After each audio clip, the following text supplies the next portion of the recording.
At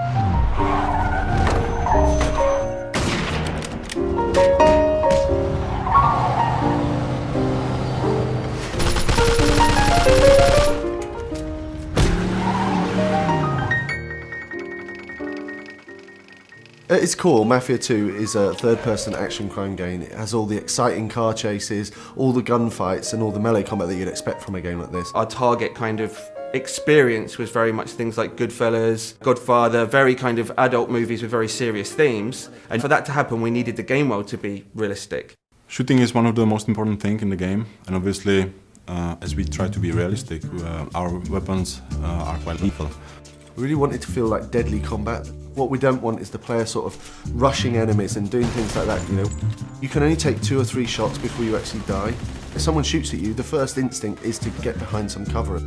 It really feeds into that intense feeling that we really want from the gun combat experience. We spent a lot of time and effort on the cover system because the player will spend a lot of time using it. But you have to be careful because the cover can often be easily destroyed. So if you're hiding behind a fence and it starts to disintegrate, it's time to move elsewhere. This destructibility was a big thing for us. We wanted to fill the whole city with a massive number of destructible objects, so the player felt that they could pretty much destroy anything.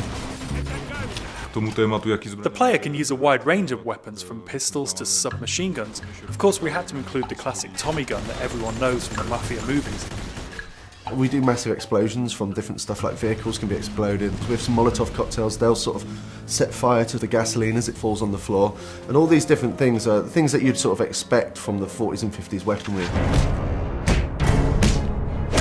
Melee combat in the game is a really sort of visceral experience. We wanted it to feel really brutal. So it's a very simple system. Using 2 buttons, you perform these either hard punches or light punches. And then using a combination of these, you perform these finishing moves. And the coolest thing is these finishing moves are sort of context sensitive as to where you are in the world. So if you're stood near the hood of a car, then the player might punch a guy and then sort of smash his head against the hood of the car, which is a really cool thing.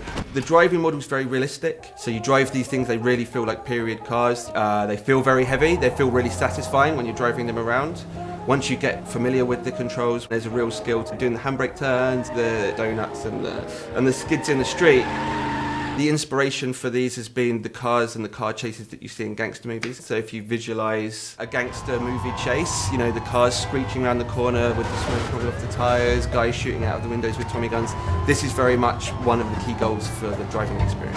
We've got like a few features in the game which allow the player to sort of like personalise their vehicle. In the body shops you can customise the car a fair deal. You choose the car that you like the best. You know, I'm going to choose to take this car on the mission because it's better than every other car in the city. I think that's a pretty cool decision to make. Our gameplay is great. We've got shooting, car chasing, everything a game needs, but we also need to link it to the story to create a believable game.